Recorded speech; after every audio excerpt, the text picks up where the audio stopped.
Hola amores, welcome back to my channel. Hi, my name is Itszairaduh if you can't pronounce it, and it is finally spooky season and I'm so hyped. I love spooky season. I like having little skeleton hands on my tits. I like having spider webs and fake spiders because I'm terrified of real spiders.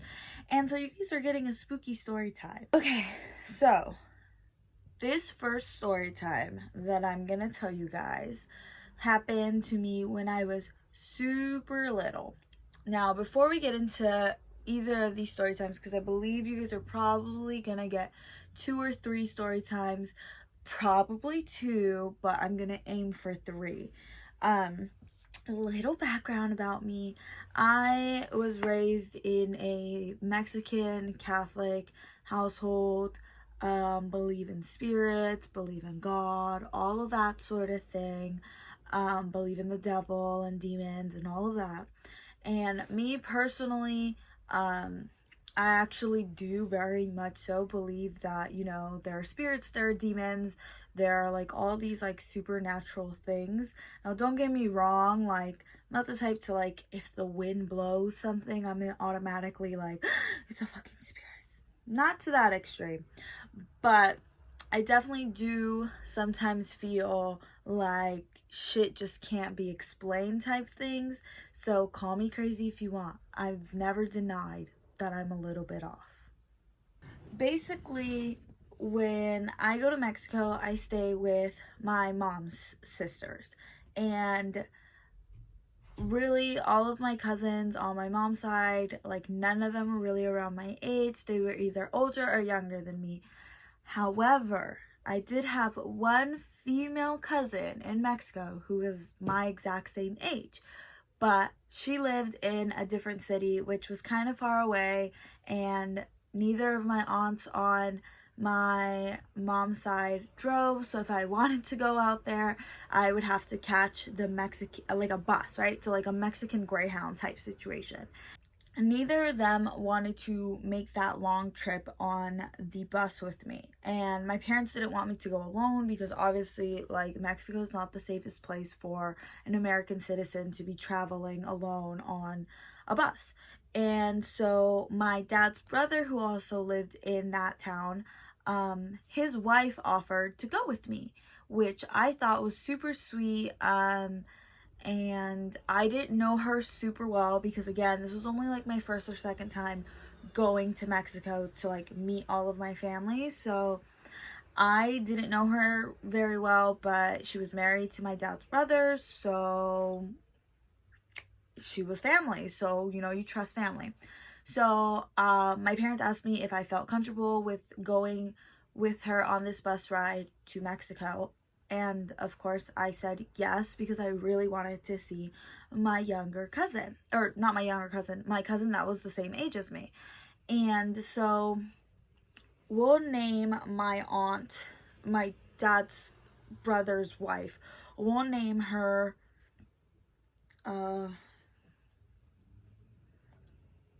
Francesca. So Francesca was nice enough to accompany me on this bus ride, and so we set off for Puebla to go meet my cousin Gloria. And we got to Puebla. Gloria's parents picked us up at the bus stop. It was my first time meeting them as well, and I was super excited to meet them. And then 2 other of my cousins were waiting at the house to like meet me as well, and they were older, and they were both males, and we had like dinner together, and it was great. And we got there during the day, so my uncle, Gloria's dad, took us like ice skating into the mall and like showed me around Puebla, and I was having so much fun getting to know my cousin. Like, we went to Las Calles Arregladas, which like it's basically like on the weekends, I guess. I don't remember too vividly because it's been a while since I've been to Mexico, but like I remember when we used to go like on the weekends, like specifically on Saturdays, they would like shut down the streets, and like it would be like a little market basically, but like they would also have like people doing like face painting there, and like a bunch of like games. It was like a carnival, but like in the middle of the street. It was like dope. So we went and like we got our face painted, and I remember like I had like half of it painted to be Spider-Man because I was really into Spider-Man when I was younger. And we were just having the time of our lives. I was super excited to finally have like another female who was my age, because I grew up around boys. Like, I only had a younger brother. Like, all of my cousins that I had already met were boys, or they were like 6-year-old little girls. So it was like, it was nice to finally like hang out with someone my age. And so we had a great day. And I don't remember, I feel like it was that same first night. We got back home, and my Aunt Francesca, which was the one that accompanied me on this trip, Gloria and I all shared Gloria's room, right? And so Francesca got the bed, and then me and Gloria slept on the floor next to her. And when we went to bed, like, everything was normal. And then, like, in the middle of the night, I want to say it was like around 3 or 4 in the morning, like, I woke up because I had to pee. But I didn't just like wake up and get up. Like, I just like opened my eyes, but I was just laying in bed. And I could hear someone whispering, but like almost like loud whispering. So it wasn't like, oh my God, how are you? It was like, like kind of loud. I don't know how to explain it. But so I heard someone whispering, so I decided to just not move for whatever reason, and I just stayed laying down. And I tried to like make out what the person was saying, and I realized it was Francesca, and she was whispering, and I was like, oh, okay, like, I wonder what she could possibly be saying, you know, like, this is kind of weird. And I, you know, slowly start to wake up even more, because, you know, when you first wake up, you're kind of groggy, and like you don't really know like if you're actually hearing things or if you're still like dreaming. So I fully woke up without moving, and I started paying even more attention to what she was like whispering.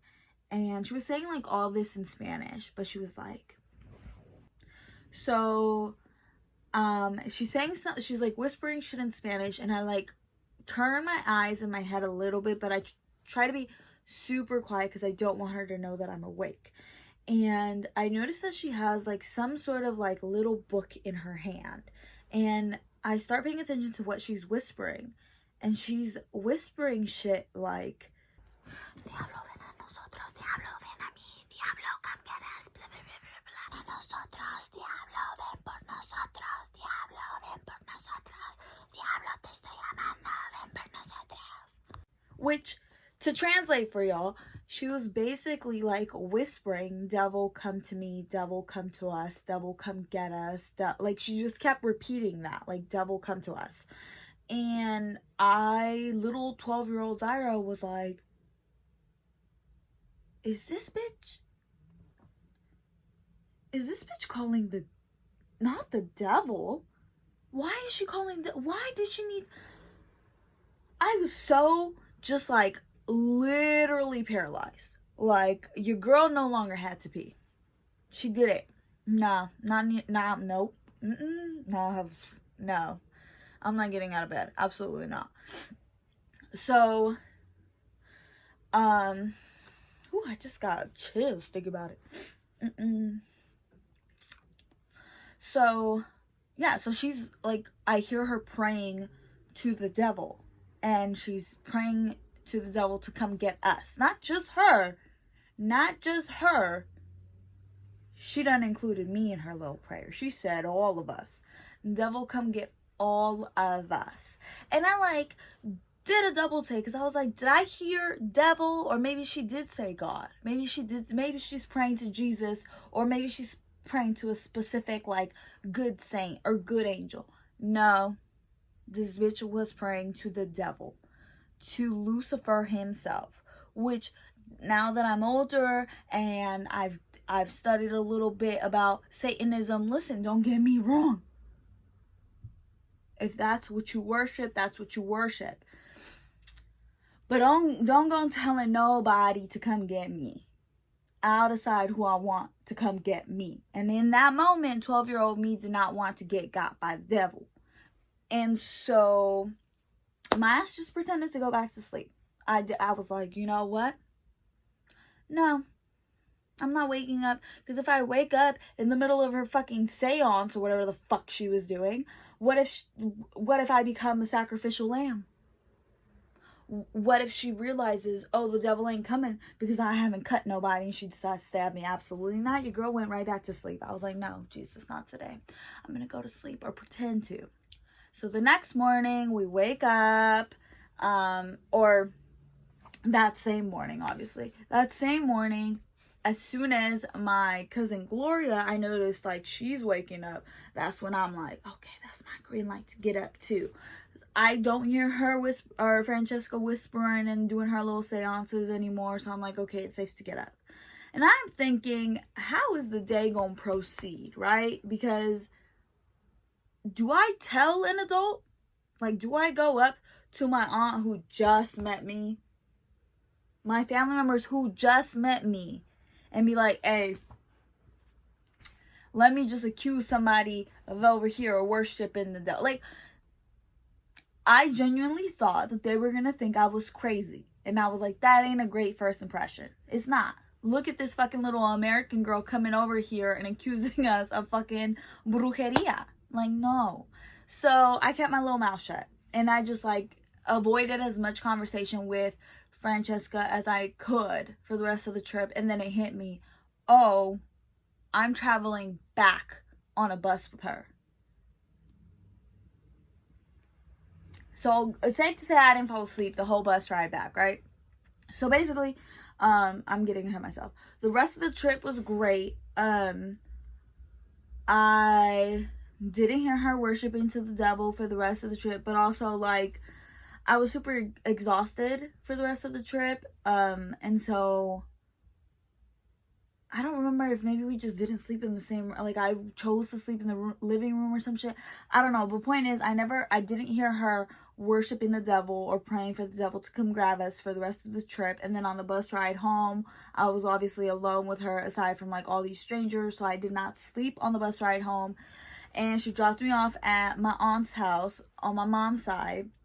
And I basically told myself, I won't be going to that household anymore. Like, if I want to see my uncle, if I want to see my grandfather, we can meet not at their house. Because I'm not, no. So, I still have, like, I want to feel like I was still going to be in Mexico for, like, another month or so. So, once we got back from the trip and I was back in, my aunt's house on my mom's side, I had my own room there, and my room was at the front of the house and their rooms are in the back of the house. And every night, you know, they would tuck me in or whatever, or like come say goodnight to me, and we'd like pray. They'd make me pray, and so we'd pray, and then I would hop into bed under my little mosquito net, because if you ever have been in Mexico, you know what I'm talking about. It looks like those princess canopies, almost like a dollar store version of a princess canopy, but it's to stop the little mosquitoes from getting you.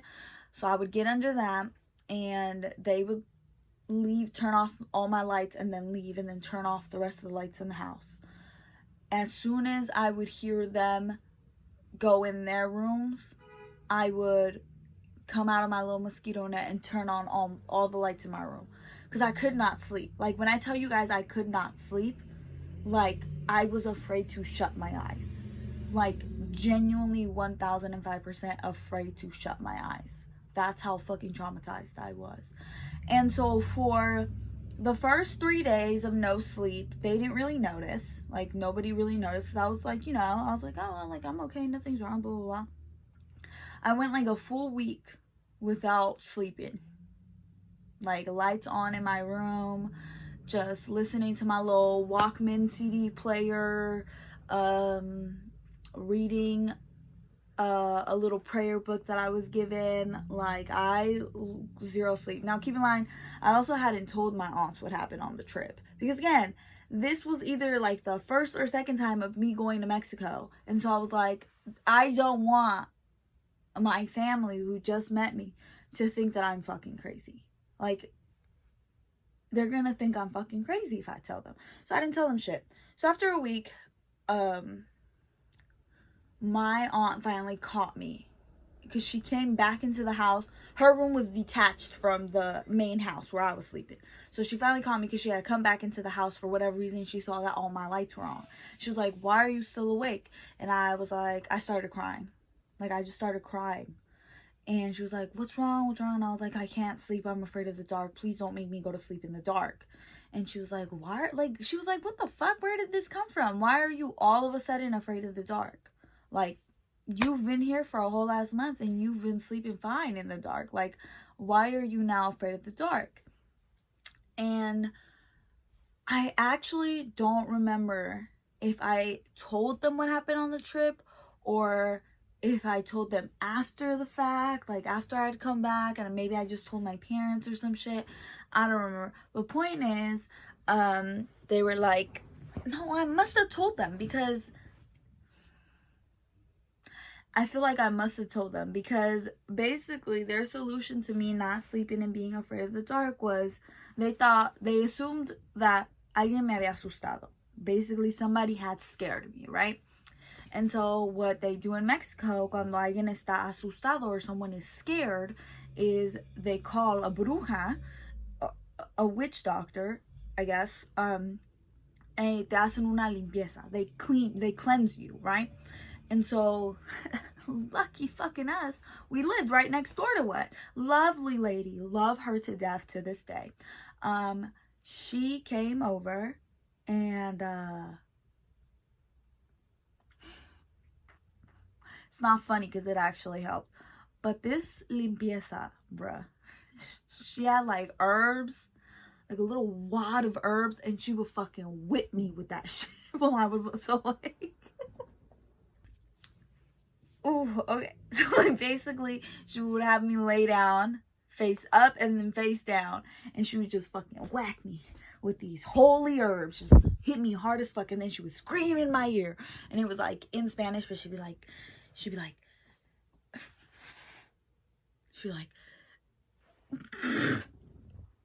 Lord, let me get through this. She'd scream, she'd be like praying and screaming in my ear, basically telling like the demons that were inside of me to get out, and that they weren't welcome here, and that the Holy Spirit was gonna protect me. And what else would she say? Let me think about it in Spanish. Hold on. Oh, she would tell me to return to my body. She'd be like, Zaira, regresa aquí, Zaira, regresa aquí.